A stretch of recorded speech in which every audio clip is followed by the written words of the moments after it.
सबसे पहले बात कर लेते हैं क्रिप्टो करेंसी का पहला सेशन है जिसका सब इंतजार कर रहे थे काफी अरसे से। तो फाइनली अल्हम्दुलिल्लाह हम लोग इस सेशन तक पहुंच गए। अ, अगर आगे बढ़ते हैं देखते हैं कि क्रिप्टो करेंसी है क्या। अव्वल तो इस चीज से बात करते हैं कि क्रिप्टो करेंसी है क्या चीज।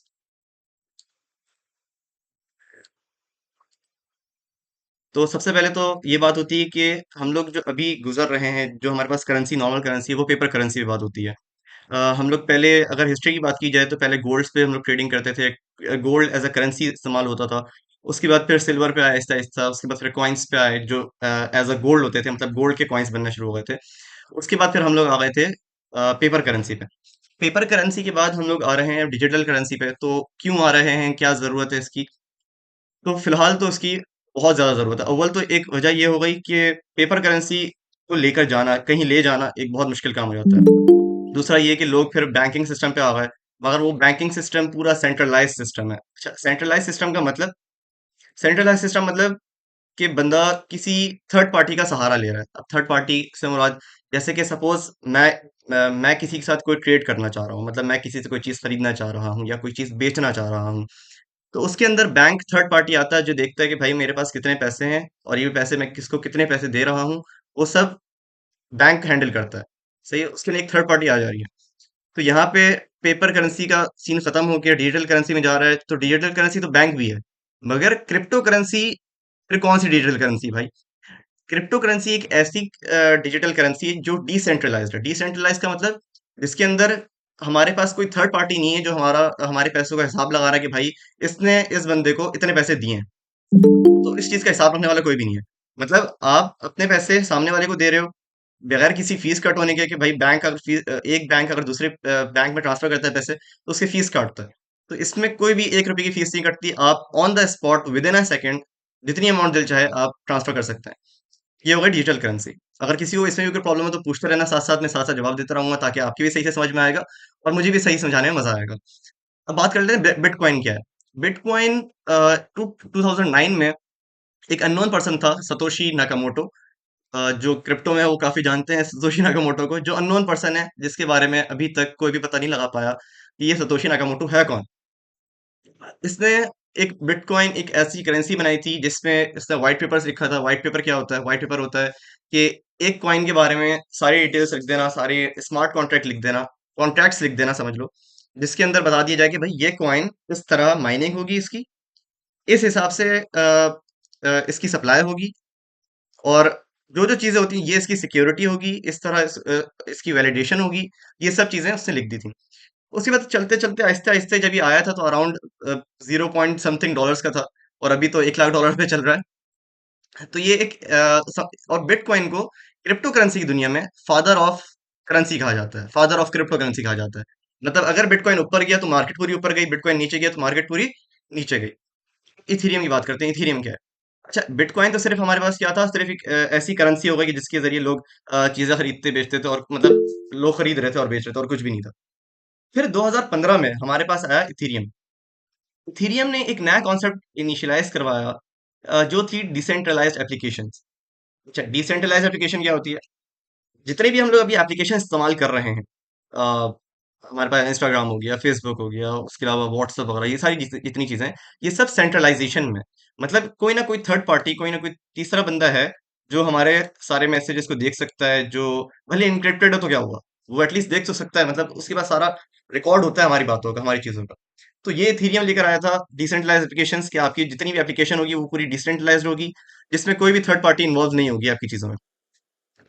तो ये तो इथेरियम का काम हो गया। और ये फिर स्मार्ट कॉन्ट्रैक्ट्स भी आया कि आप इस पे अगर अपनी एप्लीकेशंस डालते हैं, वेबसाइट्स डालते हैं, तो वो डिसेंट्रलाइज्ड रहेगी, मतलब वो ब्लॉकचेन के ऊपर होगी, वो किसी थर्ड पार्टी के ऊपर नहीं होगी, थर्ड पार्टी के पास नहीं होगी। अब बात कर लें आल्ट कॉइन्स। आल्ट कॉइन्स का मतलब होता है अल्टरनेटिव कॉइन्स। अच्छा, अल्टरनेटिव कॉइन्स मतलब वो कॉइन जो बिटकॉइन और इथेरियम के अलावा है। वैसे इथेरियम को भी आल्ट कॉइन्स के अंदर ले लिया जाता है, मगर मेजरली आल्ट कॉइन का मतलब होता है बिटकॉइन के अलावा वाले जितने कॉइन्स हैं उनको आल्ट कॉइन कहा जाता है, अल्टरनेटिव कॉइन कहा जाता है। जैसे कि हमारे पास बहुत सारी एग्जांपल्स होती हैं, अलग अलग कॉइन्स जितने भी आपको क्रिप्टो करेंसी की दुनिया में जितने भी कॉइन्स दिखते हैं, मशहूर मशहूर नाम से, XRP हो गया, सोलाना हो गया, कार्डानो हो गया, डॉज कॉइन का नाम बहुत सारे लोगों ने सुना होगा, शिबा कॉइन का नाम सुना होगा लोगों ने। तो वो सारे coins alternative coins, alt coins के अंदर आ जाते हैं। अब बात करते हैं कि भाई ये क्रिप्टो करेंसी के अंदर डिसेंट्रलाइज फाइनेंस, और मतलब असल जो चीज़ है वो ये है कि भाई इसकी ज़रूरत क्या है, मतलब मैं क्यों बेफालतू में एक चीज़ में पढूँ, मतलब मुझे ज़रूरत ही नहीं है उस चीज़ की, मैं क्यों पढूँ उस चीज़ में? सबसे मेन चीज़ तो डिसेंट्रलाइज फाइनेंस है। अब डिसेंट्रलाइज फाइनेंस वही बात बताई थी मैंने आपको कि जिसके अंदर थर्ड पर्सन कोई ना हो, जिसके अंदर कोई चेक ना कर सके भाई हमने कितने पैसे ट्रांसफर कर रहे हैं, हमें कब ट्रांसफर करने हैं। एक तो ये चीज हो गई। अच्छा, दूसरी चीज ये ट्रांसपेरेंसी और सिक्योरिटी। आपकी पैसे जो बैंक में है आपके पास, वो उसकी क्या गारंटी आप दे रहे हो मुझे कि वो सिक्योर है, वो बैंक लेके नहीं भाग सकता। मगर ब्लॉकचेन पे किस बंदे ने किस बंदे को कितने पैसे दिए हैं वो लिखे हुए आ सकते हैं। अच्छा, नाम से लिखे हुए नहीं आएंगे कि इस बंदे ने इस बंदे को कितने पैसे दिए हैं, उसके बैंक एड्रेस से आएंगे। मतलब ब्लॉकचेन पे एक एड्रेस लिखा हुआ आएगा कि भाई इस एड्रेस ने इस एड्रेस को इतने पैसे ट्रांसफर करें। अब बात ये होती है कि भाई अब वो बैंक का एड्रेस है किसका, तो अब वो पता लगाने के लिए आपको बंदा पता होना चाहिए, वरना कोई भी थर्ड पर्सन नहीं पता लगा सकता कि भाई ये बंदा है कौन जिसने इतने पैसे ट्रांसफर किए हैं। तो अगर आपको किसी का आपको किसी का एड्रेस पता है, ब्लॉकचेन एड्रेस, तो आप पता लगा सकते हैं, वरना पता नहीं लगा सकते। सबसे मेन वजह फास्ट एंड बॉर्डरलेस ट्रांजैक्शंस। अच्छा, फास्ट एंड बॉर्डरलेस ट्रांजैक्शंस का मतलब खुदा ना खास्ता किसी को पैसों की बहुत अर्जेंट जरूरत है, बहुत ज्यादा अर्जेंट, किसी को कोई हॉस्पिटल में है, कुछ भी, कोई भी वजह हो सकती है। अव्वल तो बैंक में अगर आपने सपोज कर लेते हैं 1 करोड़ रुपए रखवाए हुए हैं, आप अगर अभी जाके बोलें कि मुझे 1 करोड़ रुपए चाहिए, तो आपको नहीं दे सकते। वो बोलते हैं नहीं, हमें इन सब चीजों से गुजरना पड़ेगा, हमारी पॉलिसीज हैं, ये है वो है फलाना ढमका। तो एक तो ये वजह हो गई कि भाई वो नहीं देते इतनी जल्दी। दूसरी चीज ये, अगर सैटरडे संडे, तो सैटरडे कुछ कुछ बैंक खुले हुए होते हैं, कुछ कुछ नहीं खुले हुए होते हैं, संडे का दिन है सपोज, और आपको उस पैसों की बहुत अर्जेंट जरूरत है, तो आप वो पैसे कैसे निकाल सकते हैं? मतलब ये तो इंसान की नीड है ना, मतलब बंदे को उतना एज केसेस, जैसे हम लोग कोडिंग में एज केसेस रखे होते हैं, उस तरह एज केसेस रखने रखने चाहिए ना भाई, कि खुदा ना खास्ता ऐसा हो गया अगर, तो मैं क्या करूंगा? तो उसी चीज को खत्म करने के लिए हमारे पास आती है क्रिप्टो करेंसी, जिसमें मैं आज दिल चाहे 1 करोड़ हो या 10 करोड़ पे हो, मैं आज दिल चाहे जब दिल चाहे मैं वो पैसे निकाल सकता हूँ, बगैर किसी की परमिशन लिए, बगैर किसी से पूछे। सिक्योरिटी और अडॉप्शन की बात कर लेते हैं। तो ब्लॉकचेन से ज्यादा सिक्योर तो मतलब मुझे लगता है कुछ है ही नहीं। अभी आजकल हर कोई वेब टू के पीछे पड़ा हुआ है, मर्न स्टैक सीख रहा है, ये सीख रहा है, वो सीख रहा है। आप सीखो, अच्छी चीज है, मगर why don't you come in web 3, जिसपे पूरी दुनिया आ रही है। वेब 3 पे आओगे, वेबसाइट्स तक वेब 3 पे आएंगी, जिसकी वजह से वो डिसेंट्रलाइज हो जाएंगी, लोग ज्यादा ट्रस्ट करेंगे उस चीज पे। यहाँ पे ये समझ लो, ब्लॉकचेन की बात होती है, ब्लॉकचेन सिक्योरिटी की। ब्लॉकचेन को इतना सिक्योर मैं क्यों कह रहा हूँ? हमने सुना होगा कि भाई इंस्टा पे किसी ने किसी को कोई तस्वीर भेजी थी और वो लीक हो गई, व्हाट्सएप पे तस्वीर भेजी वो लीक हो गई भाई। अब इस चीज को करने के लिए इस चीज को खत्म करने के लिए हमारे पास आता है ब्लॉकचेन। अब ब्लॉकचेन पे ये है कि आप और सामने वाला बंदा, इन दोनों के बीच में जो बात होनी होगी, थर्ड पर्सन के पास नहीं जाएगी बात। अच्छा, अब इसका एक मेजर यूज जो मैं बात कर सकता हूँ, अभी तो फिलहाल बहुत सारी जगहों पे इस्तेमाल हो रहा है ब्लॉकचेन और क्रिप्टो करेंसी। बट अगर मैं बात करूं कि पहले कब से 2009 में जब आया था शुरू शुरू में, तो वहां पे कौन इस्तेमाल करता था, या फिर वहां से कौन इस्तेमाल करता आ रहा है, तो उसकी अगर मैं बात करूं, तो आपने डार्क वेब का नाम तो हर किसी ने सुना होगा। डार्क वेब को हर कोई जानता होगा कि डार्क वेब में भाई उल्टी सीधी चीजें बेची जाती हैं, खरीदी जाती हैं, ये होता है वो होता है। तो डार्क वेब पे जो ट्रांजैक्शंस होती हैं वो बिटकॉइन के जरिए होती है। क्यों होती है बिटकॉइन के जरिए? क्योंकि उसका किसी को पता नहीं है कि भाई किसने किसको कितने पैसे ट्रांसफर किए। समझ रहे हो ना बात? तो इसलिए तो हम लोग इसमें बिटकॉइन का इस्तेमाल करते हैं ट्रांजैक्शन में। और अभी आगे भी बहुत सारे यूजेस हैं। हर चीज के अगर फायदे होते हैं तो नुकसानात भी होते हैं, तो वो चीज हमें देख देख के जाना चाहिए आगे। अब बात कर लेते हैं कि भाई मैं मतलब मुझे क्यों लगता है कि भाई बिटकॉइन पे आना चाहिए, क्रिप्टो करेंसी में आना चाहिए, या फिर मैं कौन होता हूँ जो सोच के अपने पैसे सारे इतने सारे इन्वेस्ट कर दिए। एक सेकंड। अच्छा, उसकी वजह यह है कि यूएस अमेरिका, इसका जितना नाम है इतना, और हर चीज उनको पता है, मतलब कि क्या होने वाला है, क्या है, पूरी दुनिया चला रहे हैं। तब भी बिटकॉइन पे उन्होंने 18.82 बिलियन डॉलर्स इन्वेस्ट किए हुए हैं। ये कोई कम अमाउंट नहीं है, बिलियंस में बात जा रही है। China 16.6 billion, Ukraine sorry UK 5.45 billion. Ukraine हालांकि छोटा सा मुल्क है, इतना इतनी तबाही चल रही है उसमें, $4 बिलियन का उसने बिटकॉइन खरीदा हुआ है। अभी एक न्यूज आई है कि यूएई के पास $40 बिलियन के बिटकॉइन है। अब ये कंफर्म न्यूज नहीं है, जब तक वो खुद से नहीं कह देते इस बात को, मगर ऐसा ही है जो है, मतलब अभी फिलहाल यही खबर आई है। अब मैं आपसे सवाल करता हूँ कि आप मुझे बताएं कि भाई मतलब ये इतने बड़े बड़े मुल्क, इतने नामी गिरामी मुल्क, इन्होंने इतनी बड़ी, इतनी ह्यूज अमाउंट में बिटकॉइन क्यों होल्ड किया हुआ है? किसी का कोई जवाब है तो प्लीज शेयर करें, ताकि मुझे भी अच्छा लगेगा फिर।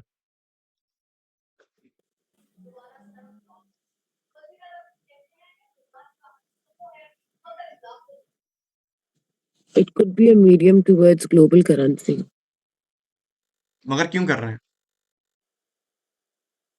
Globally, currency और डॉलर के ऊपर इतना ज्यादा रिलायंस नहीं हो paper currency now. It is this.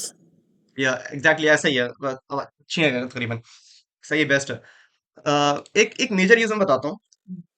Corona से तो हर कोई गुजरा होगा, कोविड 19 सबने देखा होगा। हुआ ये कोविड 19 में कि 2019 में, अब जितने डॉलर यूएस के पास थे, अच्छा डॉलर, एक एक मुल्क अपनी करेंसी किस तरह रखता है? डॉलर के बेस पे रखता है कि भाई मेरे पास इतना डॉलर, सॉरी डॉलर बोल रहा हूँ, गोल्ड के बेस पे रखता है कि मेरे पास इतना गोल्ड है, मैं उस हिसाब से इतने पैसे प्रिंट कर रहा हूँ। 2019 में ये हुआ कि जो अमीर लोग थे, जिनको पता था भाई अब हालात खराब हो सकते हैं, कुछ भी हो सकता है, तो उन्होंने अपनी ह्यूज अमाउंट, लाखों dollars, million dollars, billion dollars उतने उतने जमा करके रखे हुए थे। तो यूएसए ने 2019 में जितने पैसे उनके पास ऑलरेडी मौजूद थे, उन्होंने देखे भाई गरीब, बहुत सारे लोग गरीब होने, पैसे हम नहीं दे पा रहे, हमारे पास भी इतने पैसे नहीं है। उन्होंने पेपर प्रिंटिंग स्टार्ट कर दी, मतलब मनी प्रिंटिंग स्टार्ट कर दी। जिसकी वजह से हुआ ये कि इन्फ्लेशन बढ़ गई। हुआ अब जैसे कि मेरे पास अगर एक एक बिलियन डॉलर पड़े में, तो अगर एक चीज की प्राइस अभी 1 रुपए है, तो जब मैं ज्यादा पेपर प्रिंट कर दूंगा तो उस चीज की प्राइस 1 रुपए तो नहीं रहेगी। पैसा तो ज्यादा बिकने लगे, ज्यादा दुनिया में आ गए, तो वो उसकी प्राइस बढ़ जाएगी, 1.5 डॉलर हो जाएगी। अब एक बंदा है जिससे इतने मिलियंस में रखे हुए हैं, तो उसका तो नुकसान हो गया ना पैसा जमा करने का। उससे बोला भाई मेरा क्या फायदा, मैंने इतने पैसे जो स्टोर कर रखे हुए हैं, उसकी तो वैल्यू कम होते जा रही है। तो इस वजह से ज्यादातर लोग बिटकॉइन की तरफ आ रहे हैं। इन्होंने होल्डिंग करी हुई है, जैसे अभी तो होता है ना, जिस बंदे के पास जिस मुल्क के पास ज्यादा गोल्ड है उसकी ज्यादा वैल्यू होगी, फिर ये हुआ जिसके पास ज्यादा डॉलर है उसकी ज्यादा वैल्यू होगी। आने वाले दिन में आप सुनोगे कि जिसके पास ज्यादा बिटकॉइन है उसकी ज्यादा वैल्यू है। समझ रहे हो? अच्छा, एक बहुत खतरनाक सवाल जो पूरे सेशन का होने वाला है, वो यही है कि क्या क्रिप्टो करेंसी हलाल भी है या नहीं? इस पे मुझे बहुत सारे लोगों ने सवाल किया था, बहुत सारे लोगों ने सवाल किया था, मैं इससे जवाब देना नहीं चाह रहा था, बट इतने सारे सवालात की वजह से मुझे देना पड़ रहा है जवाब।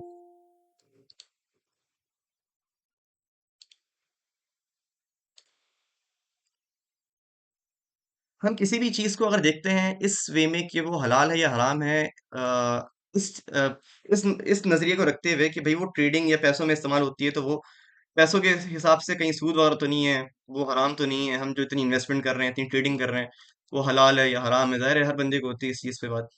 मुझे भी बहुत था इस पे इंटरेस्ट, मेरी अपनी रिसर्च कहती है, मैं कोई फतवा नहीं देने वाला इस पे कि भाई ये हलाल ही है या हराम ही है। मैं जस्ट अपना पॉइंट ऑफ व्यू कह रहा हूँ, आपकी खुद की स्टडी बहुत ज़्यादा ज़रूरी है इन सब चीज़ों में, जब भी हलाल और हराम की बात आती है। तो अपनी रिसर्च तो सबसे पहले करनी है आपको, बाद में दूसरों की बात सुनिएगा कि कौन कह रहा है हलाल है, कौन कह रहा है हराम है। उसके बाद उससे फिर आप मतलब बता भी सकते हैं, समझा भी सकते हैं यार कि तुम जो सोच रहे हो, जो कर रहे हो वो गलत भी है, इस हिसाब से गलत है। तो मेरा अपना पॉइंट ऑफ व्यू ये है कि यार चार चीज़ें देखनी चाहिए हमें। एक ये कि रिबा रिबा मतलब इंटरेस्ट, इंटरेस्ट ना हो किसी चीज़ में। गरार, अनसर्टेनिटी के भाई, अ, उसमें ये पता हो कि भाई वो कॉइन, मतलब वो चीज़ रिस्की ना हो बहुत ज़्यादा। तीसरा मेसीर, मतलब गैम्बलिंग, जिसमें बंदा शर्तें लगा रहा हो इस तरह। और चौथा यूसेज, जब इस्तेमाल ही नहीं है उसका तो क्यों इस्तेमाल कर रहे हो?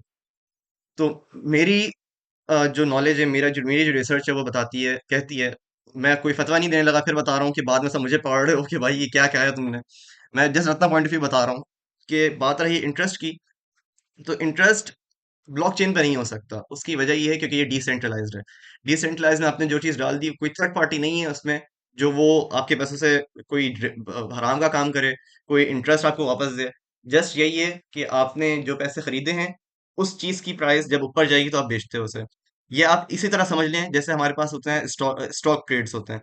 तो स्टॉक में आपने कोई चीज़ खरीदी, कोई आपने सपोज आप ये समझ लें कि आपने गर्मियों में सर्दियों के कपड़े खरीद लिए। उसके बाद जब सर्दियों के दिन आए तो आपने वापस बेच दिया उसे, तो उसकी जब सर्दियों के दिन आएंगे तो ऑब्वियस प्राइस महंगी हो जाएगी उन कपड़ों की, आपने बेच दिया। तो इसलिए मैं समझता हूँ इसमें रिबा इस तरीके से नहीं है। ट्रांसपेरेंसी, हर हर किसी को पता है कि कौन से पैसे कहाँ आ रहे हैं, कहाँ जा रहे हैं। उस तरीके से, उस हिसाब से हमें पता होता है कि भाई इसमें कोई भी रिबा इंटरेस्ट नहीं है। अनसर्टेनिटी का मतलब, अनसर्टेनिटी यहाँ पे होता है उन कॉइन्स पे, उन पर्टिकुलर कॉइन्स पे जिसपे अ, बहुत ज्यादा वॉलेटिलिटी होती है, बहुत ज्यादा वॉलेटिलिटी से मुराद कि अभी किसी ने बोला भाई ये हो जाए, चल भाई वो कॉइन गया $1000 $2000 इस तरह, मतलब जिसपे इंसान का दिल चाहे तो उसको जब खरीद ले उसकी प्राइस बढ़ा दे, जब बेचे उसकी प्राइस गिरा दे, तो उसके अंदर हम करार कह सकते हैं। तीसरा गैम्बलिंग, वही हो गई शर्तें लगाना। तो स्पॉट में हम लोग अगर कोई चीज खरीद रहे हैं तो जस्ट उसको बाय कर रहे हैं, और उसको बाय करके अपने पास रख रहे हैं, जब उसकी प्राइस ऊपर जाएगी तो हम बेच रहे हैं, जस्ट यही कर रहे हैं और तो कुछ नहीं कर रहे।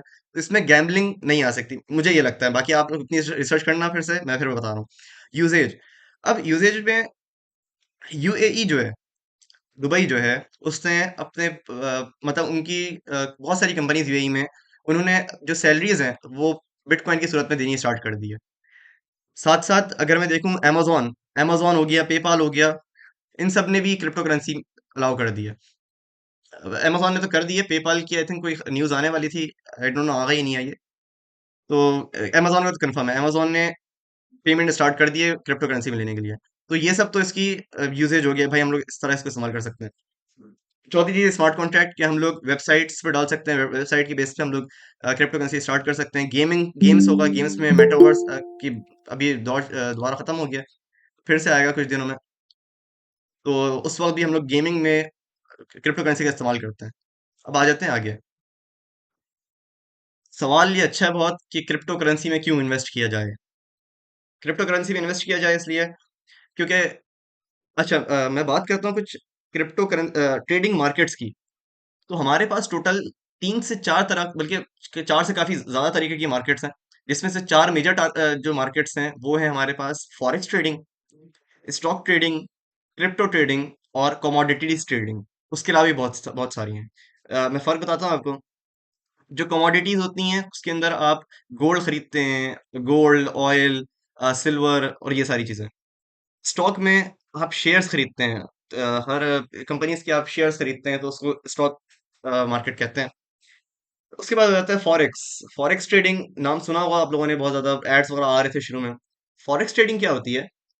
फॉरेक्स ट्रेडिंग होती है डॉलर, मतलब आपने डॉलर, जैसे हम लोग रुपए को डॉलर में कन्वर्ट करते हैं, फिर उसके बाद जब रुपए की वैल्यू, मतलब रुपए की वैल्यू कम होती है, जब डॉलर की वैल्यू ज्यादा हो जाती है तो हम बेच देते हैं फिर, जिसकी वजह से ज्यादा हमारे पास रिटर्न मिलता है हमें पाकिस्तानी रुपीज में। सपोज अगर मैंने ₹200 के डॉलर खरीदा तो $1 हुआ, अभी फिर प्राइस चले गई उसकी, $1 हो गया 290 का, तो मैंने बेच दिया तो मुझे ₹90 का फायदा हो गया इस तरह। मगर अच्छा, सारी हो गई ना, हाँ सारी चारों हो गई। क्रिप्टो तो क्रिप्टो है। तो इसमें होता ये है कि सबसे जो फास्ट मार्केट है वो क्रिप्टो मार्केट है। सबसे स्लो देखी जाए तो वो कमोडिटीज है और फॉरेक्स है। कि आपने सपोज अगर अभी रुपए खरीदे हैं, तो डॉलर खरीदे हैं तो आपको कम से कम 5-6 साल रुकना पड़ेगा, उसके बाद जाके वो पाकिस्तानी रुपए की कोई वैल्यू गिरेगी और फिर वो कोई 310 320 का मिलेगा आपको। तो बहुत स्लो मार्केट है। क्रिप्टो करेंसी की मार्केट इतनी तेज है, इतनी तेज है कि एक दिन में आपको 1000%, 2000% तो कहीं नहीं गया, मतलब मैक्सिमम बता रहा हूँ, ये हर कॉइन की बात नहीं है, ये मैं मैक्सिमम मैक्सिमम कॉइन्स की बात कर रहा हूँ कि मैक्सिमम परसेंट इतना दे सकते हैं ये। जैसे कि अगर मैं बात करूंगा, अभी सपोज डॉज कॉइन पे एलन मस्क ने ट्वीट कर दिया कि भाई इसको मैं जा रहा हूँ खरीदने। उसने सिर्फ ये कहा है खरीदने जा रहा हूँ, तो उसके 1000% ऊपर चले जाएगा या 100% ऊपर चले जाएगा। अभी उसकी मार्केट कैप अच्छी खासी हो गई है। ये सारी चीजें कवर होंगी, मार्केट कैप क्या होती है, सर्कुलेटिंग सप्लाई क्या होता है, वॉल्यूम क्या होता है, ये सारी चीजें आगे आने वाले सेशंस में कवर होंगे। तो ये वाला सेशन तो है बहुत जरूरी है बेसिक के लिए। जितना आगे जाते रहेंगे चीजें और ज्यादा आपको नॉलेज मिलती रहेगी सारी चीजों के बारे में, तो आगे आने वाले सेशन तो बिल्कुल भी नहीं छोड़ना आपको, समझ रहे हो?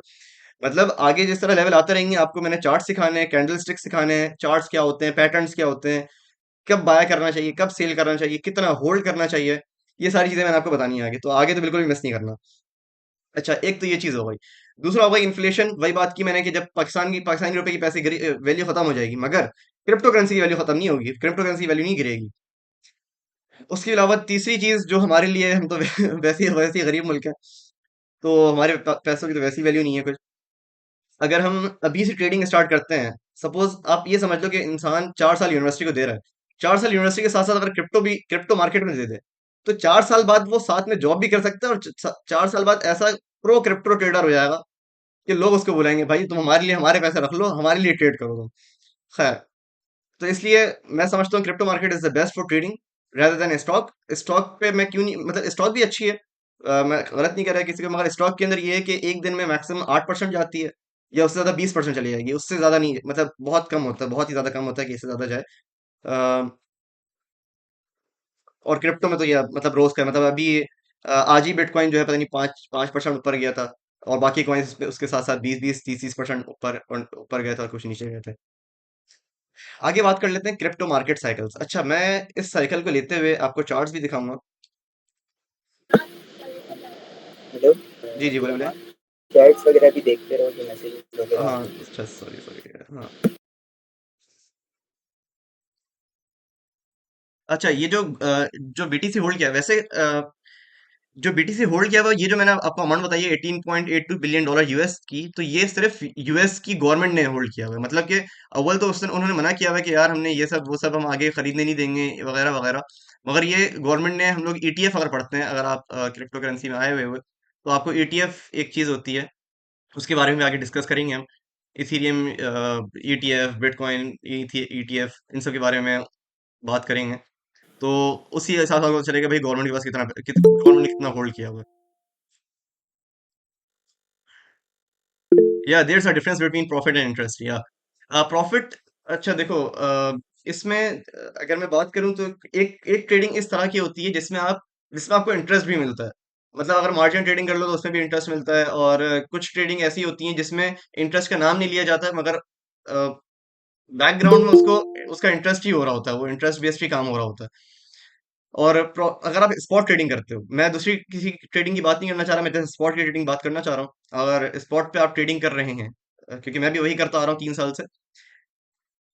अच्छा, ये स्पॉट होता क्या है ये भी बता दूं पहले मैं, कि क्रिप्टो करेंसी में जब आप आएंगे, किसी भी एक्सचेंज में आप जाएंगे, तो आपको दो चीजें दिखेंगी। एक होता है स्पॉट और एक होता है ट्रेडिंग फ्यूचर। एक होता है स्पॉट और एक होता है फ्यूचर। स्पॉट ट्रेडिंग में आप कोई चीज अपने नाम करते हो, आप खरीदते हो कोई चीज, आपके नाम पे हो जाती है वो चीज, आप उस चीज को किसी को देना चाहें, आप अपने लैपटॉप में रखना चाहें, आप मोबाइल में ट्रांसफर करना चाहें, आप वो कर सकते हैं। आपका दिल चाहे आप उसको बेच दें, जब आप उसको बेच सकते हैं, तो ये आपके नाम पे हो जाती है चीज। दूसरी जितनी होती है, दूसरी होती है फ्यूचर, उसमें आप अपने नाम पे नहीं कर सकते चीजें। उसमें आप जस्ट एक्सचेंज पे ही आप ट्रेड लेते हो और एक्सचेंज पे ही ट्रेड खत्म करते हो।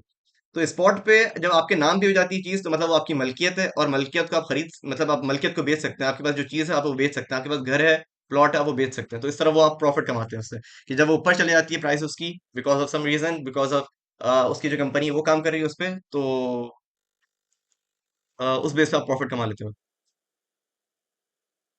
Did you become a profitable trader? यार, डिपेंड कि आप कितनी हार्ड वर्क कर रहे हो, आप कितना ज्यादा से ज्यादा काम कर रहे हो। जी जी, गुलाम मिर्जा, बोले बोले। मैसेज कर देना, वॉइस पे बोल देना, सारी बात नहीं है। आप पे डिपेंड करता है कि आप कितना टाइम दे रहे हो डेली बेसिस पे। मैं जब स्टार्ट करा था मैंने, तो मैं डेली बेसिस पे कोई, मैं तो पागल था खैर, 5-5 6-6 घंटे देता था। तो अभी भी ऐसे ही है कि कभी पेपर हो रहे होते हैं तो मैं क्रिप्टो में लगा हुआ होता हूँ। तो बस यही है कि जितने ज्यादा हार्ड वर्क करोगे आप, उतनी जल्दी आप प्रॉफिटेबल ट्रेडर बन जाओगे। बस ये होता है कि कभी भी नुकसान होते हुए छोड़ना नहीं, कि यार नुकसान हो रहा है तो यार ये गलत हो रहा है मेरे साथ, नुकसान नहीं। आपको जब आगे सिखाऊंगा तो आपको समझाता रहूंगा चीजें, कि मैं कब कह रहा हूँ, कब नुकसान नहीं होना चाहिए, कब फायदा रखना चाहिए। वो सब चीजें मैं आपको बताता रहूंगा आगे आने वाले सेशंस में, तो वो प्लीज नहीं छोड़ना, ज्यादा इंपॉर्टेंट है।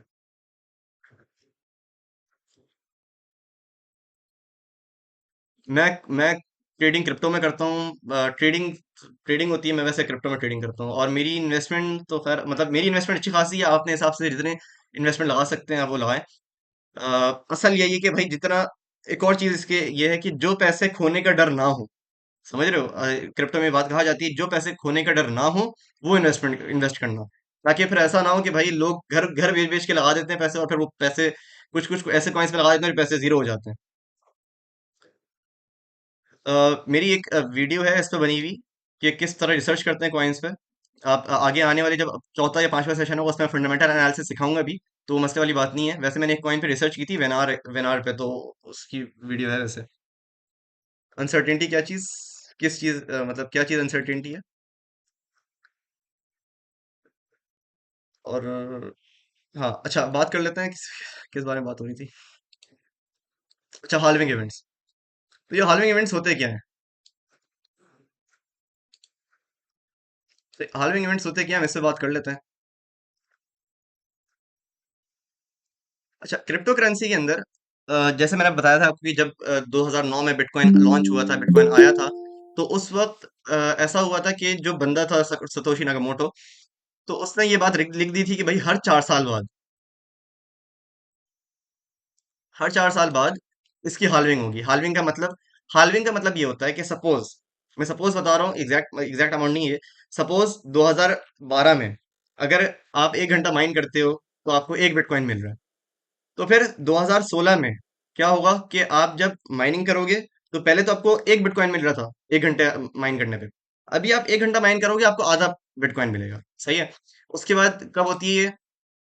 2016 कहाँ गया? 2016 इसमें नहीं है। बीटीसी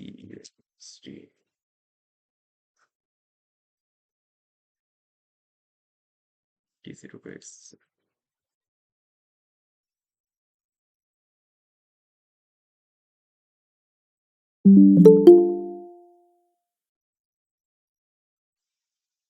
ये मैं ट्रेड एनालिसिस कर रहा था कॉइन के बारे में, तो ये सब दुनिया में। अच्छा खैर, 2016, 2020 और 2024। अच्छा, होता ही है इसमें कि जैसे मैंने बताया आपको कि 2012 में आपने 1 घंटे में 1 बिटकॉइन माइन किया।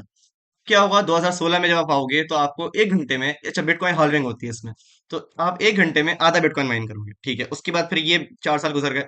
फिर 2020 में आप 1 घंटा माइन करोगे, आपको उसका भी आधा मतलब 0.25 आपको बिटकॉइन मिलेगा। उसके 4 साल बाद 2024 में आओ, अब आपको 0.125 बिटकॉइन मिलेगा। समझ रहे हो? तो इस तरह फिर आगे जाते जाते 2028, फिर उसके बाद 32, 36, इस तरह आगे जाते रहोगे तो हाल्विंग होते रहती है। ये हाल्विंग ईयर्स कहलाते हैं। ठीक है।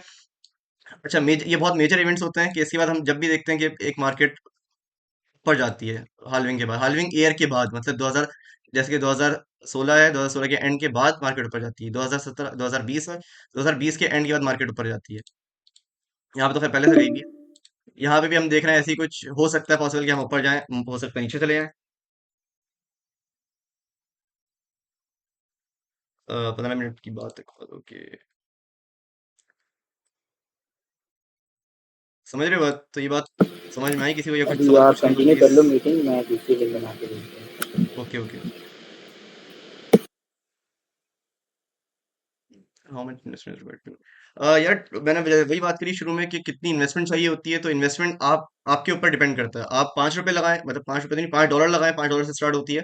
$5 लगाएं, $10 लगाएं, $100 लगाएं, $500 लगाएं, ये आपके ऊपर डिपेंड करता है कि आप कितना, मतलब कितना आप अगर खो देंगे, बिल्कुल जीरो कर देंगे, तो आपको रोने का डर नहीं। आपको ऐसा नहीं होगा कि आप सर पकड़े बैठ जाओगे, आपके सर में दर्द हो जाएगा, डिप्रेशन में चले जाओगे, इस तरह ना हो। हमारा सिद्दीकी, आपने बात कंफर्म नहीं करी है कि किस बात की सर्टेनिटी की बात कर रहे हैं आप। जनरल।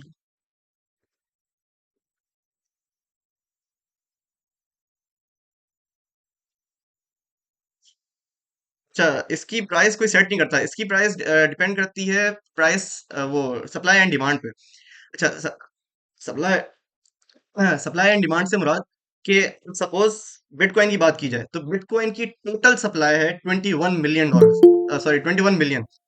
21 मिलियन का मतलब कि 21 मिलियन बिटकॉइन से ज्यादा दुनिया में आ ही नहीं सकते। आप कुछ भी कर लो, हैकिंग कर लो, कुछ भी कर लो, वो मतलब अव्वल तो हैक हो नहीं सकते, और दूसरी हमारे पास जो है वो इससे ज्यादा सप्लाई नहीं हो सकती।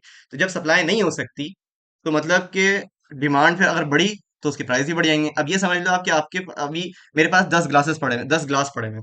अभी एक अगर 5 लोग लेगा गिलास, 5 बचे हुए हैं, तो इसका मतलब ज्यादा लोगों को चाहिए ना, मेरा ग्लास, जो ग्लास मैं बेच रहा हूँ वो ग्लास ज्यादा लोगों को चाहिए।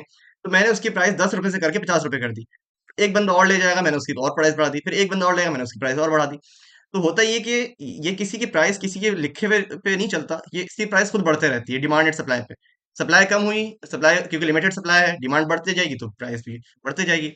माइनिंग का मतलब कि जितने कॉइन्स होते हैं वो उनकी एक टोटल सप्लाई होती है, और एक होता है सर्कुलेटिंग सप्लाई। सर्कुलेटिंग सप्लाई मतलब जितना दुनिया में पैसे चल रहे हैं, जितना दुनिया में खरीद और फरोख्त हो चुकी है उस कॉइन के बारे में, मतलब जैसे कि 21 मिलियन अगर मैं कह रहा हूँ कि टोटल बिटकॉइन है, तो अभी तक 19 मिलियन दुनिया में आ चुके हैं, 2 मिलियन माइन होना बाकी है। माइन हर कॉइन अलग अलग तरीके से होता है, ये मैं आगे बात करूंगा।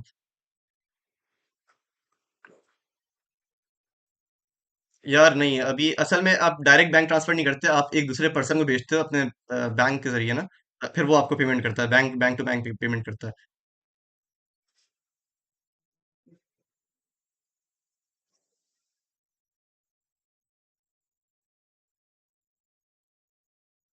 यार मैं इसका जवाब नहीं देना चाह रहा, माज़रत, क्योंकि मैं जस्ट स्पॉट पे रहना चाह रहा हूँ। वो आपकी अपनी रिसर्च है, आप उस पर खुद रिसर्च करिए कि दूसरी ट्रेडिंग वो हलाल है या हराम है, क्या है क्या नहीं है।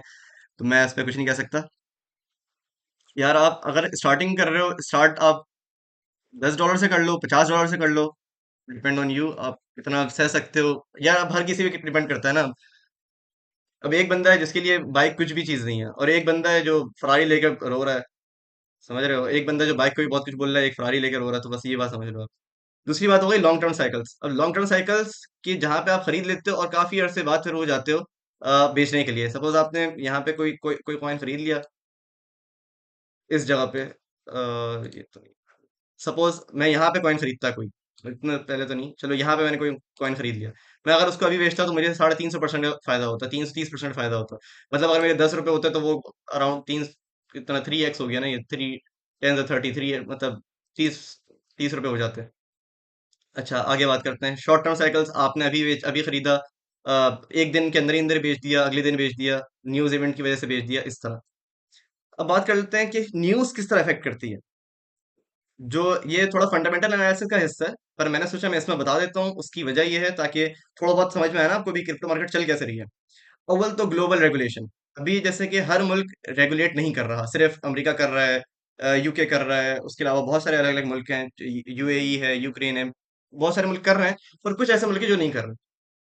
तो उनकी एडॉप्शन क्रिप्टो करेंसी के लिए बहुत अच्छी न्यूज़ होती है, तो उस हिसाब से वो फिर और अच्छी न्यूज़ होती है तो सब लोग पैसे लगाते हैं। पैसे लगाते हैं तो जैसे मैंने आपको पहले भी बताया कि जब सप्लाई वही है और डिमांड ज़्यादा होगी तो ऑब्वियस प्राइस तो ऊपर जाएंगी। जैसे मैंने यहाँ बताया अडॉप्शन न्यूज़, तो कोई भी मुल्क खरीद ले, कोई भी मुल्क अडॉप्ट कर रहा हो, कोई भी मुल्क खरीद रहा हो, जैसे कि अभी यूएई की न्यूज़ है। यूएई ने जिस दिन कंफर्म कर दिया कि उसके पास 40 बिलियन बिटकॉइन है, उस दिन देखना मार्केट कहाँ जाती है, मतलब अच्छी खासी जा सकती है ऊपर। ये एक बहुत अच्छी न्यूज़ है।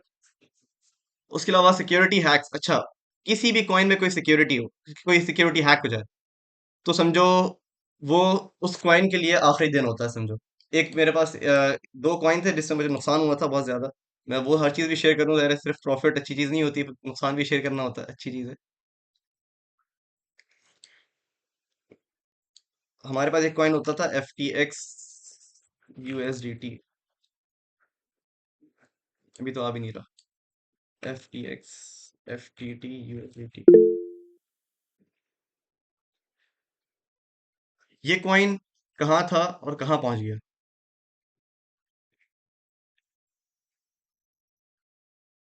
ये देखो। बिल्कुल सही चल रहा था एक कॉइन, उसके बाद एक न्यूज़ आई इसके बारे में और सही न्यूज़ थी, फिर उसके बाद इतना 90%, मतलब किसी के पास ₹100 हैं तो वो ₹10 बच जाएंगे एंड में। अच्छा खासा नुकसान मुझे इसमें हुआ था, उसके बाद दूसरा इसमें हुआ था। मैं जब भी बता रहा हूँ, बगैर सीखे कभी भी मार्केट के अंदर ना आना, वरना बहुत बहुत बुरा इसमें पैसे गवाओगे, रोते रह जाओगे, कोई पैसे नहीं देगा। अच्छा खासा मैंने बाइंग की भी थी यहाँ पे, और फिर वो नीचे जाता गया, मैं बाइंग करते गया, और फिर ये भी 97%, मतलब मेरे पास ₹100 थे वो ₹3 बच गए। तो क्रिप्टो करेंसी में जब तक सीखोगे नहीं तब तक उससे पहले ना आना, सीखने के बाद आना, ताकि समझ में आ सके कि आप कब खरीद रहे हैं, कब बेच रहे हैं, क्या है, हर चीज़ के बारे में पता हो। जी जी सर बोलें। अच्छा, रहमान अभी जो क्वेश्चन चैट में ना वो आंसर कर लो, और बाकी जो सेशन है वो नेक्स्ट मीटिंग में कंटिन्यू कर लेना, क्योंकि आंसर के क्वेश्चन कर लिया। जी जी सर, ओके सर, जी ज़रूर। अच्छा, एक और चीज़ दोस्तों, एक बहुत बड़ी न्यूज़ थी जो मुझे सबको देनी थी। वो ये थी कि अल्हम्दुलिल्लाह अल्हम्दुलिल्लाह हमारी कोलैबोरेशन हो गई है डीएससी के साथ। तो ये एक बहुत अच्छी न्यूज़ है हमारे लिए भी, और क्रिप्टो इंडस्ट्री, मतलब फास्ट को क्रिप्टो हब बनाने का जो एक ख्वाब था वो समझो एक तरीके से पूरा हो रहा है। और हर कोई सीखेगा तो जाहिर है एक डीएससी जो है वो हमारी मदद करेगी इस चीज़ में, डीएससी मदद कर रही है। फाइनली इन्होंने सेशन भी हमारे साथ ही रखा है कोलैबोरेशन में। तो ये तो बहुत अच्छी चीज़ है एक, समझो हम सब के लिए, कि हम लोग एक सही तरीके से सेशंस ले सकते हैं, सेशंस कर सकते हैं। जैसे यूनिवर्सिटी में भी हम लोग अगर फिजिकल सेशन चाहें तो वो भी आराम से हो सकते हैं अब। आप सब का ऐसे ही प्यार रहा, साथ साथ ऐसे इंटरेस्ट रहा, तो इंशाल्लाह हम लोग आगे कॉम्पिटिशन से करवाएंगे साथ मिलके। तो ये बहुत अच्छी न्यूज़ है। तो एक बहुत बहुत थैंक यू मेरी तरफ से डीएससी वालों के लिए। सर हमारे पास, हमारे सर असद थे, जो जिन्होंने हमें अलाउ किया है आने के लिए, प्रेसिडेंट डीएससी के। सर बहुत बहुत थैंक यू आपका। कोई बात नहीं, बस ये है कि यार जो हमारा एम है ना लोगों को पढ़ाने का, चीज़ें सिखाने का, बाकी सब टेक्नोलॉजीज़ को लेके चल रहे हैं, चीज़ों को लेके चल रहे हैं। तो ट्रेडिंग भी एक ऐसी चीज़ है, मुझे तो में पोटेंशियल नज़र आया कि आप तुम कर सकते हो। हमने बोला चलो क्यों नहीं करते हैं इसको भी ट्राई। और इंशाल्लाह ये कि उम्मीद है कि आज के सेशन से पता तो चल रहा है काफ़ी चीज़ें, अभी काफ़ी सेशन बाकी भी है। ये है कि अंदाज़ा हो रहा है कि इंशाल्लाह अच्छी तरीके से लेके चलेंगे। तो बस दोस्तों, आप लोगों को साथ साथ लगे रहना है, ऐसे ही साथ मेरे साथ चलते रहना है। इंशाल्लाह हम लोग साथ बैठ के लाइव सेशंस करेंगे, साथ बैठ के ट्रेडिंग करेंगे, इंशाल्लाह काफ़ी प्रॉफिट कमाएंगे, सीखेंगे, आगे लोगों को सिखाएंगे और ऐसे ही बढ़ते रहेंगे आगे आगे। उसके अलावा यहाँ पे जो सवालात हैं, इनिशियल इन्वेस्टमेंट बता दी थी आपको, कुछ भी रख सकते हो अपने हिसाब से। फ्री बोनस, यार ये एक अलग चीज़ है, ये मतलब ये हर कोई प्रोवाइड नहीं करता, तो एक अलग चीज़ है। What does mean web three security layer blockchain? यार कह सकते हैं एक तरीके से web two plus security layer blockchain कह सकते हैं। क्योंकि आप मतलब इसमें एक और चीज़ प्लस कर दो, ऑनरशिप, कि आपकी वो ऑनरशिप हो जाती है। ब्रीफली टेल अबाउट ब्लॉकचेन, यार ब्लॉकचेन मतलब समझ लो पूरी स्मार्ट कॉन्ट्रैक्ट बेस पे पूरी चीज़ चल रही है, जो वैसे आप आगे जाके सीखोगे भी। हमारा मेन पर्पस क्रिप्टो करेंसी पे, ब्लॉकचेन पे नहीं है। तो फिलहाल क्रिप्टो करेंसी पे रहते हैं कि क्रिप्टो करेंसी किस पे काम कर रही है, किस तरह काम कर रही है। तो ये समझ लो एक कोड है जिस पे चल रही है, जिसके ऊपर सारी चीज़ें रहती हैं, बस ये समझ लो फिलहाल। नहीं नहीं नहीं, ये हमारे यार ये हमारे कंट्रोल में हमारे कंट्रोल में होती है, मतलब ये लक लक पे डिपेंड नहीं करती। अगर ये लक पे डिपेंड करती है तो ये हराम हो जाता है, गैम्बलिंग हो जाती है, शर्त पे गेम चल रहा होता है फिर। ये ऑब्वियस होता है कि सप्लाई डिमांड का गेम है, जैसे मैंने बताया आपको कि अगर ये भी कर सकते हैं कि अगर उन्होंने बेच दिए तो वो ज़ाहिर मार्केट गिर गई। अच्छा, अभी जो नेक्स्ट वाली मीटिंग जो स्टार्ट हो रही है उसके अंदर एक अहम बात बताऊंगा बीटीसी से रिलेटेड, कि क्यों ये लोग आ रहे हैं मार्केट में। यार ऐसा नहीं होता, ऐसा बहुत कम होता है कि वॉलेट से बहुत कम ऐसा होता है हैकिंग हो। आप अच्छे अच्छे एक्सचेंजेस पे चले जाओ, बाइनेंस एक अच्छा एक्सचेंज है, वहां पे जा सकते हो। क्या कहते हैं, मेटा मास्क आपके पास वॉलेट हो जाता है, आप उसमें भी जा सकते हो। मैंने ट्रस्ट वॉलेट और बाइनेंस पे अपनी चीज़ें रखी हुई हैं। थोड़े पैसे डिवाइड भी किए हुए मैंने अपने बिट बाय बिट पे और एमईएक्स एक्सचेंज पे। हाँ यार, कर सकते हैं, इसमें इसमें कोई मसला नहीं है। हमारे पास कॉपी ट्रेडिंग कर सकते हैं हम, क्योंकि वो दूसरी बेस पे आप चल रहे होते हैं। मगर कॉपी ट्रेडिंग स्पॉट ट्रेडिंग पे हो तो सही है। यस, नेक्स्ट नेक्स्ट वाले में रख लेते हैं क्रिप्टो। यार ये बहुत खतरनाक सवाल नहीं हो गया? How can we launch crypto coin? ये फिर आगे वाले नेक्स्ट वाले सेशन में बात करते हैं सब चीज़ों के बारे में, ठीक है? तो आपसे फिर नेक्स्ट सेशन में मिलते हैं। नेक्स्ट वाली लिंक सर सेंड कर दें, नेक्स्ट सेशन से बना नेक्स्ट वाली लिंक अभी। मैंने लिंक सेंड कर दी है मेन अनाउंसमेंट हमारे डीएससी ग्रुप पे, और आपको ही पर्सनली भेज दी है, तो लोग ओके उसमें ज्वाइन ओके कर सर, लें, उसी ठीक है। उसी पे सब आ जाए, उसी पे सब आ जाए। क्रिप्टो का इतना नहीं पता, लेकिन वो बोलते हैं मार्केट मैनिपुलेशन बहुत आगे है और मार्केट के अंदर मैनिपुलेशन करते हैं। बेसिकली वो एक साथ बहुत सारे ग्रुप मिलके पैसे डालते हैं कॉइन के ऊपर और अपना क्या कहता है फिर एक साथ निकालते हैं, तो उसमें उनका प्रॉफिट बहुत ज्यादा हो जाता है और अपना क्या कहता है जो दूसरे लोग हैं वो उनके पैसे डूब जाते हैं। तो लोग बोलते हैं क्रिप्टो मैनिपुलेशन के अंदर अब आ गई है, तो अब बंदा कैसे इन स्कैम्स और इन सारी चीजों को अवॉइड करे और मतलब एक जो ट्रेडर है। फारिस भाई, बहुत अच्छा सवाल किया आपने। देखो, होता ये है कि जब तक मार्केट छोटी होती है ना, तब तक ऐसा पॉसिबल है। अगर मैं बात करूं 2017 की, तो ऐसा बहुत ज़्यादा पॉसिबल था, बहुत ज़्यादा होता था। 2020 की बात करूं तब भी ऐसा होता था। 2017 में हमारे पास टोटल मार्केट कैप का मतलब टोटल पैसा जो क्रिप्टो करेंसी क्रिप्टो मार्केट में आया हुआ है, इसको कहते हैं, समझ रहे हो?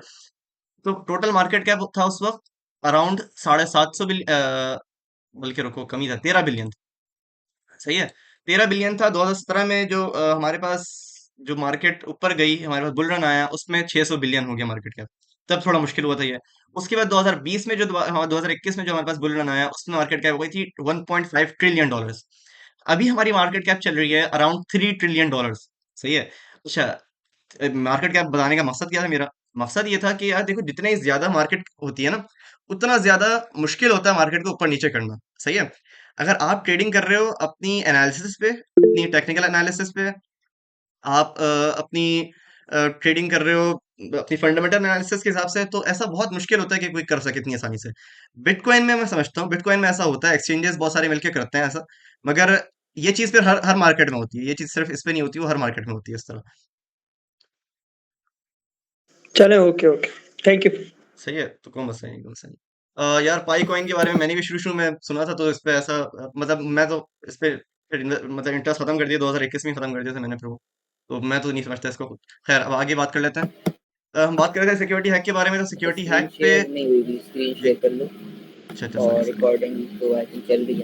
रिकॉर्डिंग चल रही है, रिकॉर्डिंग चल रही सही है।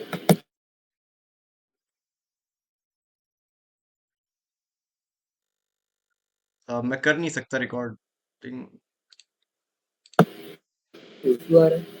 बल्कि रुको रुको। हाँ हाँ भैया भैया, आ रही है रिकॉर्डिंग, आ रही है। स्क्रीन आ रही है।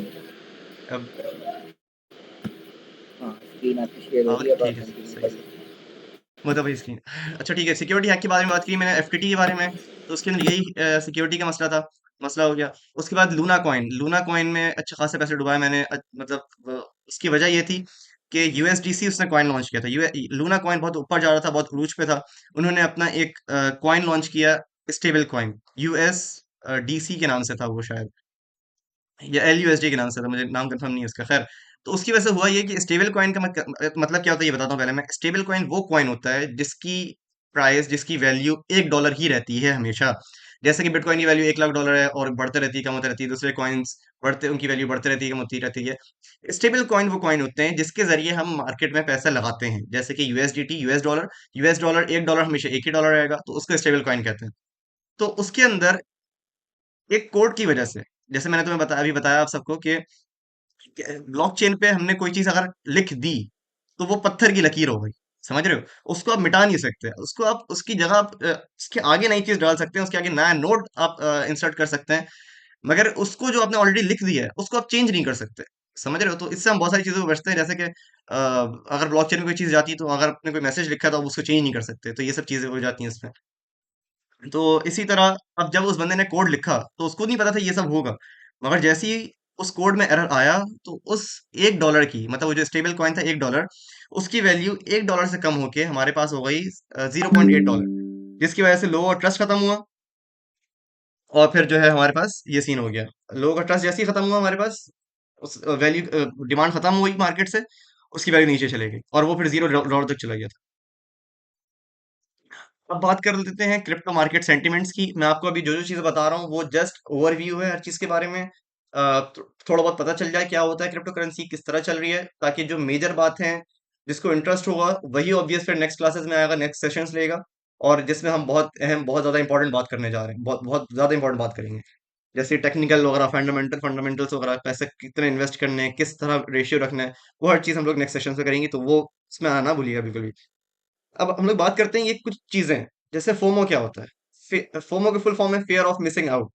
होता ही है कि जब सपोज मैंने कोई ग्रुप पे सिग्नल डाला, सिग्नल बोला यार कि ये कॉइन जा सकता है ऊपर, और आपने बोला अबे यार कहीं मैं मिस ना कर दूं इसको, कहीं ऐसा ना हो भाई, अच्छा कॉइन है जा भी सकता है ऊपर, मैंने खरीदा ना हो। सही, इसकी वजह से लोग क्या करते हैं, जल्दी जल्दी खरीदना शुरू कर देते हैं। ठीक है, इसी डर से कि भाई ये ऊपर चले जाएगा, ये ऊपर चले जाएगा तो प्रॉफिट नहीं मिलेगा हमें। समझ रहे हो? तो इसको हम कहते हैं फोमो। और ये सिर्फ तब होता है जब न्यूज बहुत ज्यादा अच्छी अच्छी आ रही होती है और प्राइस ऊपर नहीं जा रही होती, तो हर कोई बाय करना, बाय कर जल्दी बाय कर, कहीं ऊपर ना चला जाए। ये होता है फोमो। फट क्या होता है, जिसमें कॉइन की प्राइस जाती है, जिसमें डर होता है कि भाई कॉइन जाएगी नीचे, प्राइस जाएगी नीचे। जिसमें लोग जल्दी जल्दी बगैर इतने डर की वजह से, पता नहीं उन्हें क्या हो रहा है, बस ऊपर से न्यूज सुनी है और जल्दी जल्दी बेचना शुरू, पैनिक सेलिंग। कोई उनके पास कोई उनका माइंडसेट नहीं होता बना हुआ, कोई स्ट्रेटेजी नहीं होती बनी हुई। क्रिप्टो के अंदर तो सबसे पहले अगर आप डे ट्रेडिंग कर रहे हैं, डे ट्रेडिंग मतलब एक दिन के अंदर ट्रेडिंग कर रहे हैं, तो उसके लिए आपको सबसे पहले स्ट्रेटेजी होनी चाहिए आपके पास, जो लोगों के पास नहीं होती, और फिर लोग सारे पैसे गंवा बैठते हैं। तो होता ही है कि फट की जैसी सुनी कोई न्यूज, अभी जैसे जो लोग क्रिप्टो में होंगे अभी, वो समझते हैं कि यूएसडीटी की एक न्यूज आई है कि भाई यूएसडीटी हमारे पास डीपैक हो जाएगा, मतलब उसकी वैल्यू $1 से कम होकर 0.8 पे आ जाएगी, 0.7 पे आ जाएगी। तो वो लोग जल्दी जल्दी बेचना शुरू कर देते हैं। अब जो अमीर लोग हैं वो उसका फायदा उठाते हैं, लोग बेचना शुरू करते हैं, प्राइस नीचे गई, उन्होंने खरीद लिया, चल भाई जो निकले मार्केट से वो निकले रहेगा, प्राइस गई ऊपर। अब वो ऊपर जब जाएंगे, जैसे ही वो ऊपर जाना स्टार्ट होती है प्राइस, जिन लोगों ने नुकसान में बेचा होता है, वो फोमो की वजह से ऊपर खरीद लेते हैं। अब उससे नुकसान क्या हुआ? नुकसान ये हुआ कि जब उन्होंने नुकसान में बेचा, और जब उनका फायदा हो रहा है इन्वेस्टर्स का, बड़े बड़े इन्वेस्टर्स का, तब ये खरीद रहे हैं। जिसकी वजह से होता है ये, जब प्राइस और ऊपर गई, जो बड़े इन्वेस्टर्स हैं वो बेच देते हैं, फिर फंस गया बंदा। तो हमेशा जब भी इन्वेस्टमेंट करो, किसी ना किसी स्ट्रेटजी को लेके चलो, कि भाई आपने इतना प्रॉफिट लेना है, इतना लॉस लेना है। ये सब चीजें आगे होंगी डिस्कस, फिर भी थोड़ा बहुत बता रहा हूँ मैं। फेयर एंड ग्रीड इंडेक्स, हमारे पास एक वेबसाइट होती है जिससे हम पता लगाते हैं फेयर एंड ग्रीड इंडेक्स क्या होता है।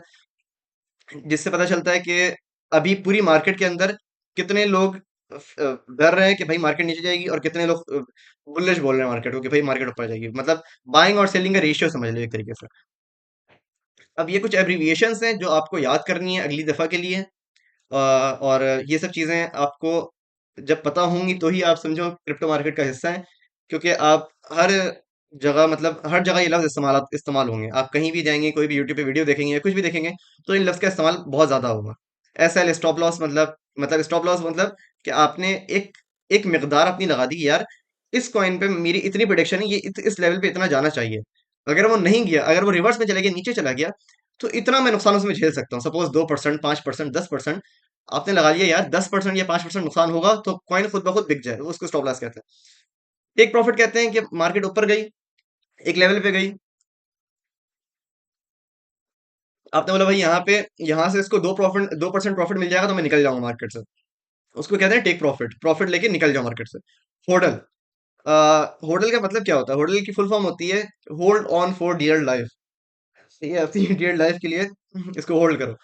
तो उसमें ये होता है कि अगर आपने कोई अच्छे कॉइन्स होते हैं तो उसके लिए होल्ड कहा जाता है कि आप इसको अभी होल्ड करके रखें, इसमें पोटेंशियल है ऊपर जाने का। या अगर वो नीचे गया हुआ है तब भी आप बेचे रहें, वो ऊपर जा सकता है।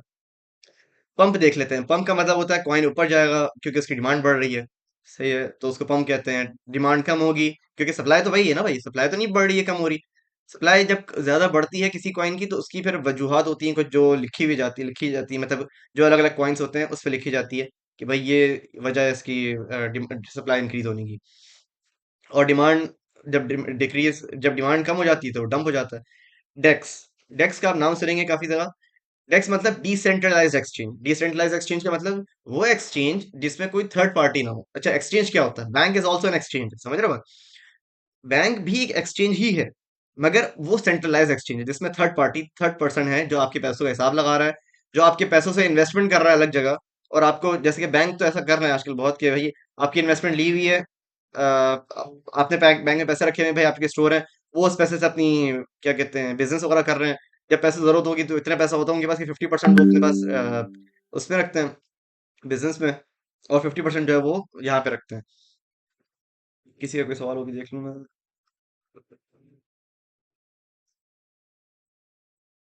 ये देखता हूँ मैं, क्या बात है। अच्छा सही है, तो डिसेंट्रलाइज एक्सचेंज होगी जिसमें कोई थर्ड पर्सन नहीं है आपके पैसों का हिसाब रखने के लिए, आप जस्ट खरीद रहे हो और बेच रहे हो चीजें। डीफाई, डिसेंट्रलाइज फाइनेंस, ये भी सेम वही है, वही चीज है जिसमें आप बोरोइंग वगैरह आप इनेबल कर देते हो। मतलब असल ये भी डिसेंट्रलाइज फाइनेंस, डिसेंट्रलाइज्ड ही है पूरा।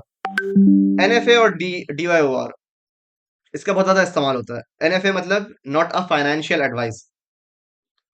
मतलब नॉट अ फाइनेंशियल एडवाइस कि भाई आपका कोई भी, आपने किसी को खरीदा होता नहीं ना पैसे देके कि भाई आप, वो आपकी मदद करेगा पैसे बनाने में।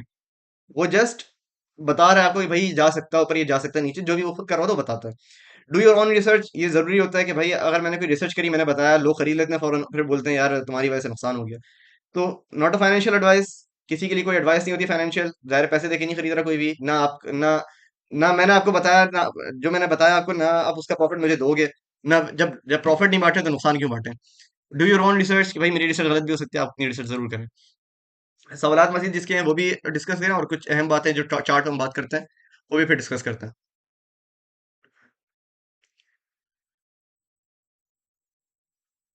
यार मेंटर्स मैं अपना खुद ही हूँ। मतलब मैंने खुद ही सीखा यार, बहुत सारी जगहों से, मतलब गूगल पे सर्च करते रहो, और नई नई चीजें सीखते रहो, नए नए चार्ट सीखते रहो। चार्ट्स वगैरह के नाम आगे सेशन में चार्ट वगैरह भी दिखाऊंगा मैं, तो वो मसले वाली बात नहीं है। हर चीज सिखाऊंगा, बिल्कुल बिगिनर से स्टार्ट करूंगा। बिगिनर से स्टार्ट हुआ हुआ है, मतलब मुझे समझ में आ रहा है कि मैंने इतना तो बता दिया होगा कि क्रिप्टो मार्केट होती क्या है। जिसको अभी भी कोई कंफ्यूजन है, प्लीज प्लीज मुझे मैसेज करें ताकि मैं बता सकूं आपको। जो भी आपके डाउट्स है सारे क्लियर हो सकें। किसी भी टॉपिक पे बात हो क्रिप्टो से रिलेटेड, आप पूछ सकते हैं, मैं इसी आपके जवाब दूंगा।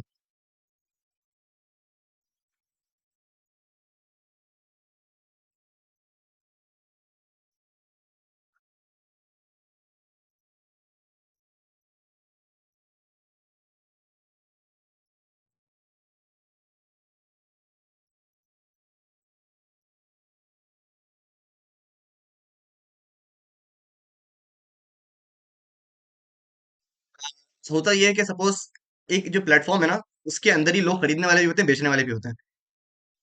जब आप खरीद रहे होते हो तो सामने कोई ना कोई सेलर होगा जिससे आप खरीद रहे हो, और उसकी एक डिमांड उसकी एक होगी कि भाई वो एक एक डिमांड होगी उसने लगाई होगी, भाई इसकी उसकी ये प्राइस है बेचने की।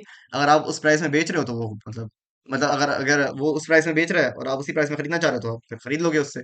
इस तरह होता है एक्सचेंज पे। अगर आप कोई ऐसे एक्सचेंज पे जा रहे हो जहाँ पे बहुत कम यूजर्स हैं, जैसे कि मैं अभी पोलोनिक्स एक नाम का एक्सचेंज है उसमें गया हुआ था, मैं परेशान हो गया था।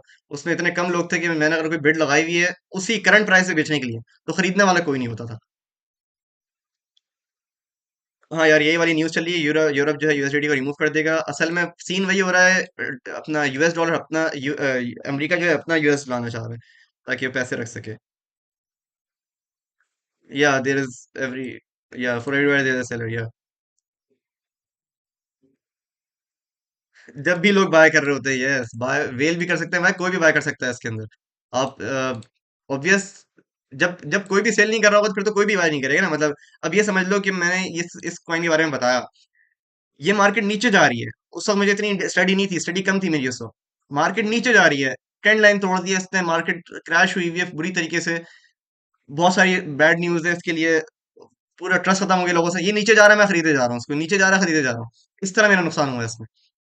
अच्छा खासा यहाँ पे बाय किया हुआ था मैंने, अराउंड $100।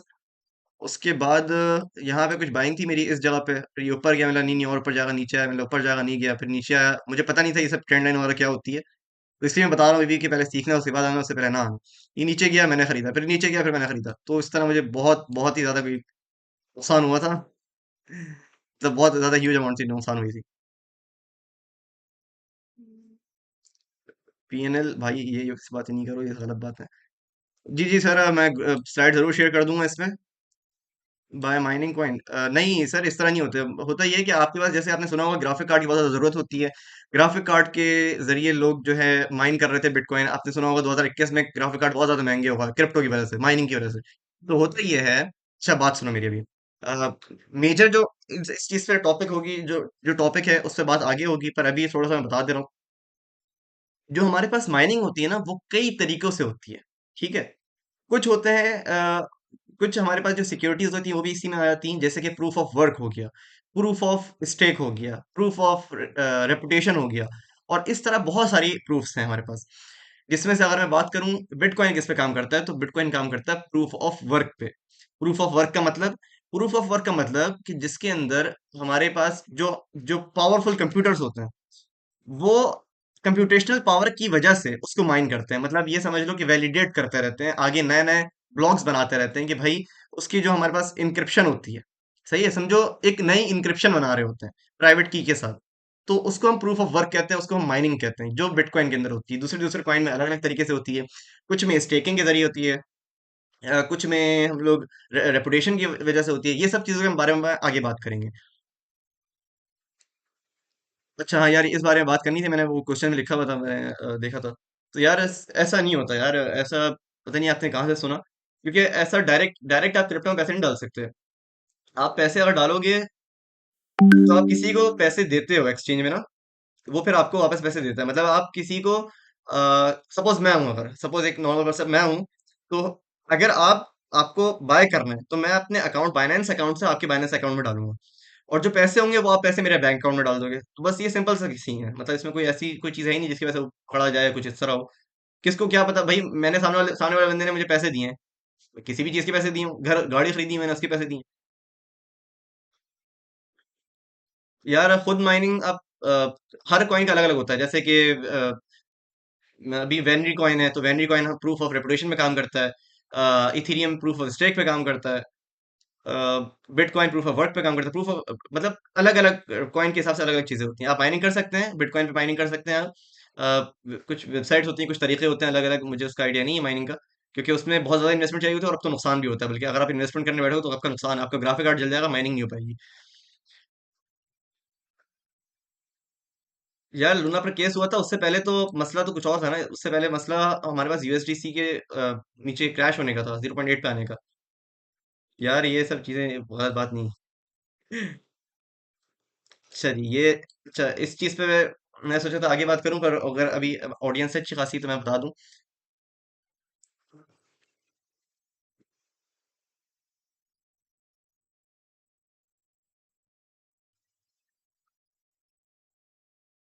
देखो हमारे पास चार तरह की ट्रेडिंग होती है, सही है।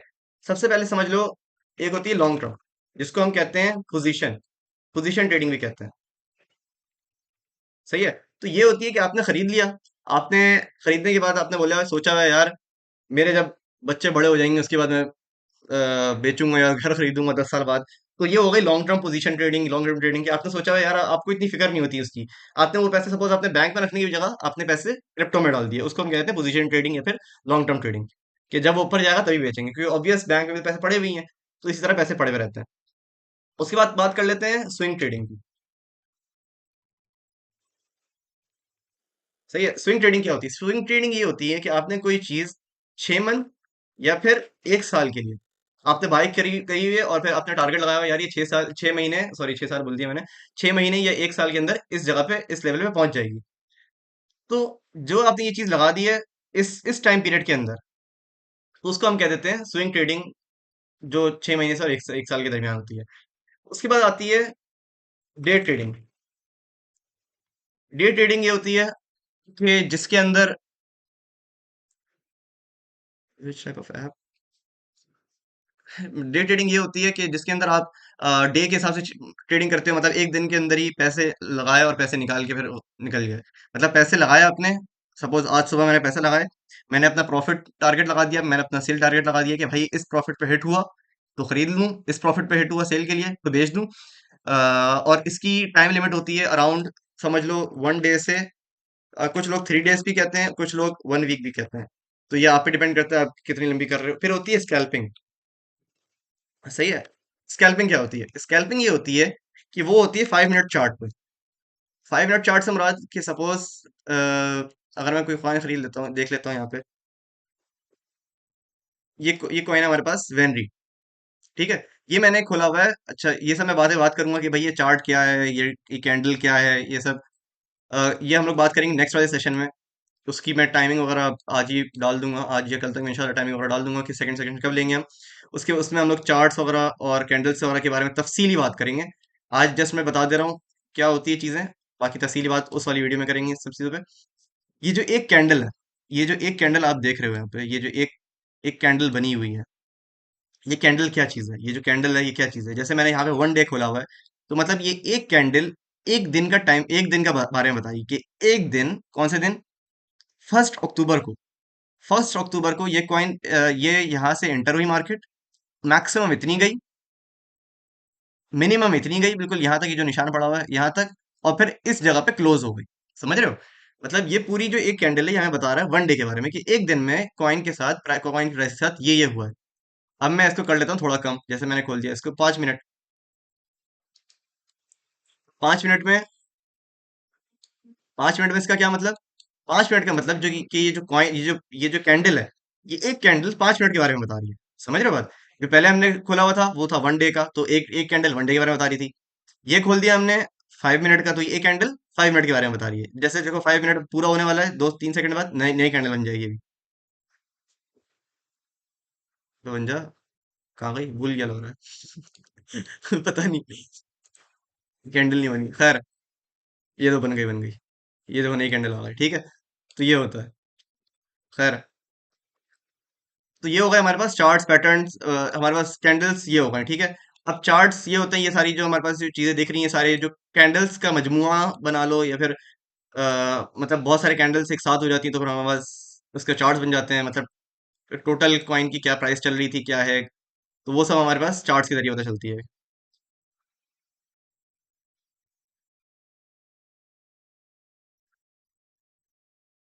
मैं जो हूँ डे ट्रेडिंग भी करता हूँ, मैंने लॉन्ग टर्म के लिए भी खरीदे हुए हैं, तो इस तरह मेरी बाइंग और सेलिंग है। लॉन्ग टर्म खरीद के कुछ छोड़े हुए मैंने। यार आप बाइनेंस पे कर सकते हो, वैसे मैं अभी नहीं कहूँगा कि आप आज इन्वेस्टमेंट करो कोई। आप जब तक नहीं सीखोगे तब तक मैं बिल्कुल भी सजेस्ट नहीं करूंगा, क्योंकि पैसे सब खो दोगे फिर बाद में कहोगे। अ, और ये भी बता देना कि कौन सी बारे में बात कर रहे हो, क्योंकि इस ट्रेडिंग व्यू भी एक होता है और एक बाइनेंस भी होता है जिससे आप एक्सचेंज कर ट्रेडिंग कर सकते हो, app related to crypto bitcoin. तो ऑब्वियस फिर यही है कि आप मतलब किस बारे में बोल रहे हो, तब ये एक्सचेंज ट्रेडिंग के हिसाब से बोल रहे हो तो भाई आप बाइनेंस पे कर लो, बहुत सारे एक्सचेंजेस दूसरे उस पे कर सकते हो। अगर ट्रेड एनालाइज एनालाइज करना है तो आप फिर ट्रेडिंग व्यू पे कर सकते हो, भाई ने बताया हुआ है यहाँ पे। MEXC बाइनेंस कुछ भी कर सकते हो स्टॉक एक्सचेंज में नहीं, क्रिप्टो मार्केट वाहिद मार्केट है जो लगातार 24 घंटे चलते रहती है। बाकी आई थिंक कमोडिटी भी शायद 24 घंटे है। पर क्रिप्टो का ये है कि क्रिप्टो मार्केट खत्म नहीं होती। क्रिप्टो मार्केट 24 घंटे लगातार चलते रहती है। ये बिटकॉइन डोमिनेंस है। बिटकॉइन डोमिनेंस बता के फिर आज के सेशन कंप्लीट करते हैं। तो इंशाल्लाह फिर नेक्स्ट वाले सेशन में बाकी तफसील बात करते हैं। बिटकॉइन डोमिनेंस क्या चीज़ होती है? बिटकॉइन डोमिनेंस, ठीक है। एक सेकंड को मैं वीकली चार्ट खोल लूँ। अच्छा, बिटकॉइन डोमिनेंस का मतलब ये होता है कि क्रिप्टो मार्केट के अंदर जो पैसा आया हुआ है, समझ रहे हो, क्रिप्टो मार्केट के अंदर जो पैसा आया हुआ है, कितना पैसा आया हुआ है मैंने बताया था, अराउंड 3 ट्रिलियन डॉलर्स। सही है। अराउंड 3 ट्रिलियन डॉलर्स जो क्रिप्टो मार्केट में पैसा आया हुआ है, उसमें से बिटकॉइन का कितना हिस्सा है? समझ रहे हो, मतलब कि जो 3 ट्रिलियन आया हुआ है अभी, जो किस लेवल पे चल रहा है, अभी चल रहा है 57.11%। मतलब कि 3 ट्रिलियन में से बिटकॉइन का 57.96% हिस्सा है। मतलब कि 50% से ज्यादा हिस्सा है। 3 ट्रिलियन का मतलब 1.5 से ज्यादा हो गया। ऑब्वियस 50% ज्यादा मतलब 1.6 ट्रिलियन या 1.7 ट्रिलियन हो गया। अब ये समझ लो कि जब कोई कॉइन नहीं था, यहाँ पे इस लेवल पे बात करते हैं। इस लेवल पे हमारे पास यहाँ पे हमारे पास आया था इथेरियम, जिसकी वजह से इसकी थोड़ी मार्केट कैप नीचे गई। लोग इथेरियम में इन्वेस्ट करने लग गए। उसके बाद यहाँ पे भी मार्केट नीचे गई इथेरियम की वजह से। बाकी दूसरे कॉइन्स भी आना शुरू हो गए थे। यहाँ से बहुत यहाँ पे बहुत सारे कॉइन, इंतहा से ज्यादा कॉइन, और यही बुल रन भी था। यही बुल रन भी था, यहाँ पे बहुत ज्यादा पैसा आया भी है मार्केट में। और यहीं से फिर इसकी जो है डोमिनेंस नीचे गई है। तो इसकी डोमिनेंस से ये होता है कि बिटकॉइन की डोमिनेंस जब कम होगी तो बाकी जो कॉइन्स है वो ऊपर जाएंगे। समझ रहे हो क्यों ऊपर जाएंगे? अभी बताया आपको कि जब पूरा मार्केट का हिस्सा, मार्केट के अंदर जो पैसा आया हुआ है, वो पैसा जब बिटकॉइन से हटके दूसरे कॉइन्स में जाएगा, तो ऑब्वियस है फिर वो दूसरे कॉइन्स ऊपर जाएंगे। समझ रहे हो ना बात, कि जब बिटकॉइन से पैसे निकल के जब दूसरे कॉइन्स में जाएंगे तो दूसरे कॉइन ऊपर जाएंगे, वरना बिटकॉइन ऊपर जाएगा। जब बिटकॉइन का चार्ट यहाँ पे ऊपर चले जाएगा तो फिर बिटकॉइन बिटकॉइन की प्राइस ऊपर जाएंगी, क्योंकि सारा पैसा बिटकॉइन में आएगा। ये देखो फिर नीचे जाता रहा, ये 2018 तक ये नीचे गया, उसके बाद इसकी प्राइस इस तरह चलती गई। अच्छा, यहाँ पे मैंने खोला हुआ वीकली। इसका वीकली क्या मतलब क्या हुआ? वीकली का मतलब ये हुआ कि जो एक कैंडल है, ये एक कैंडल हमें वीकली के बारे में बता रही है कि भाई मार्केट यहाँ पे आई, इस लेवल पे, जो जब हफ्ता शुरू हुआ तो इस लेवल पे हमारी डोमिनेंस थी। जब खत्म हुआ हफ्ता तो फिर इस लेवल पे डोमिनेंस चलेगी। ये सारी चीजें हमारे पास पैटर्न्स पे काम करती हैं। पैटर्न्स वगैरह क्या है, ये सब चीजें, candle stick pattern, chart pattern, वो सब हम नेक्स्ट वीडियो में बात करेंगे, नेक्स्ट सेशन में बात करेंगे। तो don't forget to come there in the next session. हम लोग इसमें तफसीली बाकी बारे में बात करेंगे। अभी जिसके जो भी सवालात हैं वो यहीं पे पूछ लें, फिर उसके बाद नेक्स्ट सेशन में कंटिन्यू करते हैं इंशाल्लाह।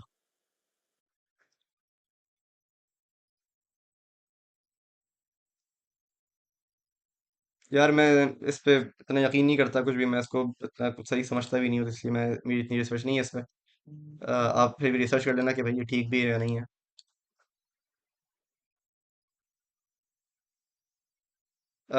ये जो डेमो ट्रेडिंग है उसके बारे में भी नेक्स्ट वीडियो में बताऊंगा मैं। पेपर ट्रेडिंग कराते हैं, आप ट्रेडिंग व्यू पे भी कर सकते हैं पेपर ट्रेडिंग।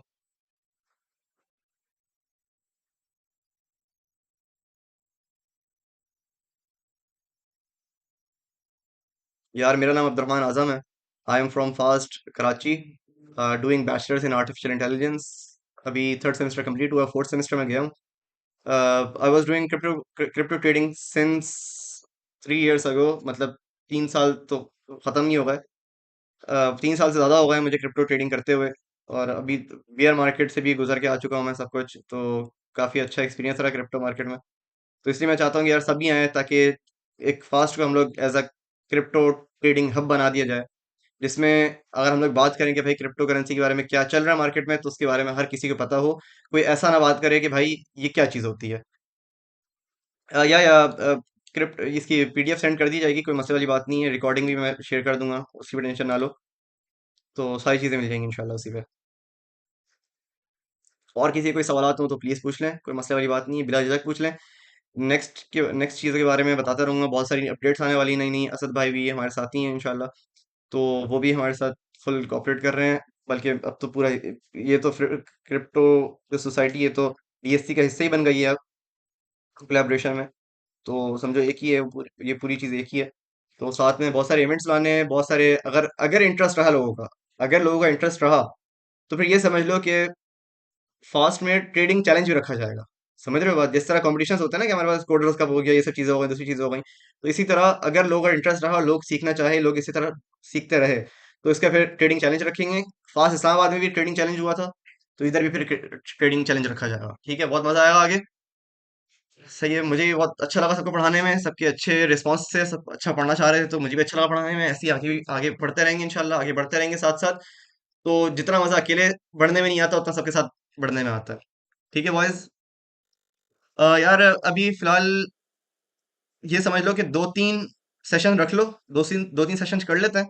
पहला था आज दो, एक दो दो और कर लो, उसके बाद इंशाल्लाह फिर इन्वेस्टमेंट करना। अभी करोगे तो पैसा गंवा ना दो, बस ये मसला है, इसलिए मैं मना कर रहा हूँ।